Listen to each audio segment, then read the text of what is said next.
Thank you very much. Thanks very much, Kaushik. Thank you, Gopi. Thank you, Kapil, and thank you, Debjit. So first of all, I heard all of it actually so far, as people said. I think that few things that I'd like to start with, which is first of all DX we are talking about. So digital transformation, X transformation, and first of all, there is a difference between digitalization, and digital transformation. I always make it because this actually refreshes my basic concept, whether I'm in the right track or going haywire. So first of all, digitalization is simple technology intervention. Digitalization is with the help of digitization, transforming the processes within the company, and maybe some amount of outside interfaces between the upstream and the downstream value chain. That digital, that's a digitalization as I see it, and some of the pundits see it as well. And the digital transformation is something much bigger in my view. With digital transformation, if I look at how some of the other companies, I'm not naming them, where they have created such an impact on the overall society, on the regulation, on the legal system, like one of the hailing cab company. Still, people don't know whether they are taxi or a mini cab or a hailing cab or what they are. People just don't know. And some of the countries ban them, some of the countries lift the ban. That's going on. So that's where the digital transformation is, and things will be settling down over a period. So what are we doing in terms of digital transformation? That is my view of today's debate. Not debate, today's discussion. Sorry, Kapil. So, I'll take few hats in terms of transformation. First of all, let's look at where are the transformation or what can happen because of the pandemic, which may be accelerated 100 times. One is the customer-facing area. Second one is the employee-facing area. Third one is, I think, is a big thing is the process. How we deliver today the services. I'll come up with some, with this particular thing, I'll come up with some innovation angle as well. Now, let me look at the first. I'll have some examples from possibly my industry, the industry I am currently serving, but we can extrapolate it some other areas as well. First, the customer. Now, customer handling process, so the interface between a company, the B2B or even B2C tomorrow. Now, in the B2B, if I look at, who are my customers? I'm in such a company where the government or the government bodies are the most of our customers, right? I'm talking about the core sector.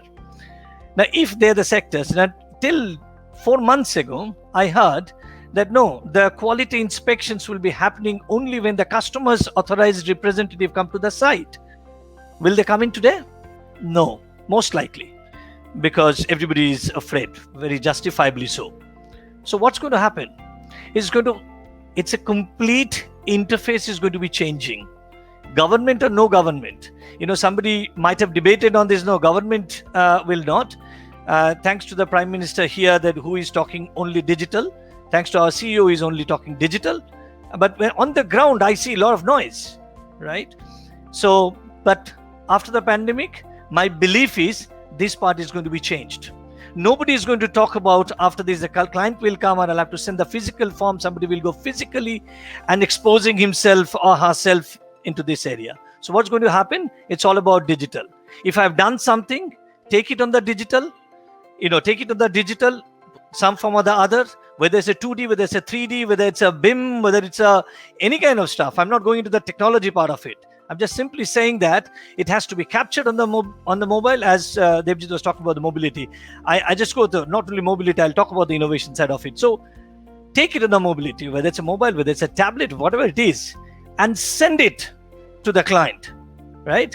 And send it through different processes. Like you can define your process. One of the simple example, in fact, I was talking to one of the senior guys, like bank today is when there's giving you your account statement. What happens? They say that no signature required.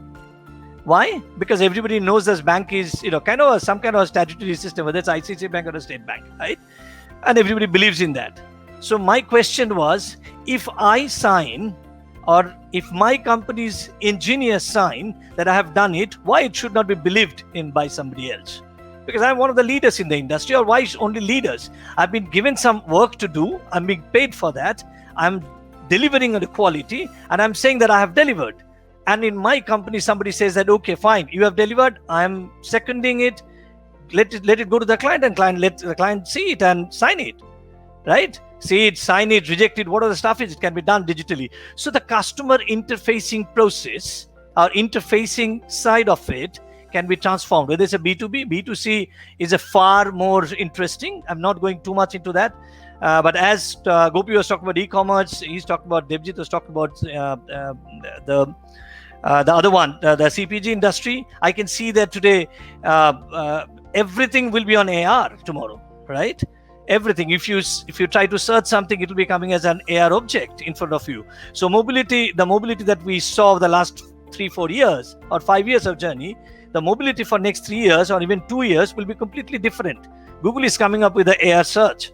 Jio is coming up with the AR search, and the Jio is a very masterpiece actually. When there is a opportunities in difficulty, as you see that what they are doing, right? All difficulties are there, where they are actually reaping the benefit of opportunities. So that's another basis, the customer facing side, whether it's a B2C and B2B. As I said, some of the technology will be coming in. Employees. It's a very interesting one to me, to be honest. After spending some good time outside, when I come in here, a lot of people told me, no, we don't have work from home policy. Even today I hear that we don't have work from home policy. What are you doing? COVID has to come in to tell me that work from home is a real and a practical and doable, and you can still get the productivity. It's Mr. COVID has to come in, not only Mr. Executive. It's sad to me, because rather than looking into the infrastructure, we are looking to the end result that, we can't just do it. I'm a bit cynical on that, but I think this is going to change. It's going to change forever, right? So the employee-facing side is going to change. It's going to be only on digital. Again, lots of stuff on the virtual side will be coming in. In my view, 2D is also gone. Very soon, everybody will be talking as I'm delivering. Probably it will be a kind of hologram for you, and hologram will be, kind of a normal, which will be coming out of the computer and standing in front of you, and you'll be seeing me just like in 2D, you'll be seeing me in 3D. And this is going to come, and it's going to be democratized like that, to that extent, and within the next 2 years, which is going to change, again, the employer, customer, whatever you call it, the student, the EdTech side, it's going to be changed. So employees, and this is an interesting one for me, the employee side is, when I see that, some time ago, that a lot of companies say that, no, we don't do online. Today, people who said we don't do online, they're loving it, right? So it's a matter of time that we will be adopting it very, very soon and completely transform this space. Another important thing that I wanted to talk about is the innovation itself, the process innovation itself, or innovation through different types of technologies itself. What I see that, I was presenting last year that VR, AR, the virtual, basically these XR technologies, 2018, the market size was 27 billion, and 2022 was supposed to be 200 billion. And I really love to see that it is 400 billion, and by 2025, probably a trillion. Like the way the visualization is coming in, the way the XR technologies are coming in, whatever we do is going to be changed. It's going to be changed every interfaces, whether this is interface with the employees, with the interface with the customer, with the interface in the value chain itself, right? So visualization techniques will be changing. That is another transformation that's going to be happening. The last one, before I sign off, I'll talk about a little bit, which is again from my industry, which can be the biggest gaining point for the industry in India, which is the labor transform. I know this is not my subject, labor transform. That's a subject of the country's executives. But some of the things that we can do in transformation side of that, which is already underway in some extent or to some extent, which is basically if you see the other card or different kinds of card converging into other card, etc. But what is it after that? So how do we know today who are the labor force? What is the identity today of them? Who knows what is the skills of those guys? Who knows what are the demographics? Where do they stay? What do they do? What did they do 5 years ago, 2 years ago? Last project site, right? Do you have anything? I think this is one interesting area for me. In last 5-6 years, I'm in this industry, and I've seen a lot of people talking about subcontractor, labor, etc. But I see that there is no conscious effort, which a lot of us are actually putting in. So we need to know who's the workforce, or who are the workforce, who are the constituents of the workforce. Who are they? This is not a transaction anymore. They're a human being. How do we know the human being? How do we know that? What do we need to do for them, right?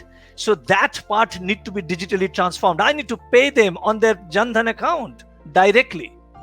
Yeah, there's no intermediary there. We need to disintermediate at some point in time. If you want to take the services from the government, from the companies, from the society to them at the lowest layer. I think this is another area is going to be digitally transformed, where a lot of convergence will be happening. Identity management, the fintech, the skills, all will be merging there with different types of technologies. So this is another area is going to be changed, and I believe that it needs to be changed. And I'm aware that that labor transformation will be happening in the country. I would really love to see that very soon, especially after the pandemic, what we are facing and what entire nation is facing in terms of to regain the economic activities. I think it would have been much better had we got it 2 years ago. Probably it will be happening. I'm very hopeful that it will be happening, very optimistic it will be happening, and possibly we'll be able to deal with such kind of pandemic in future much better with the help of this their economic activities, by knowing these people, knowing these skills, and giving them an identity rather than a transaction as an identity.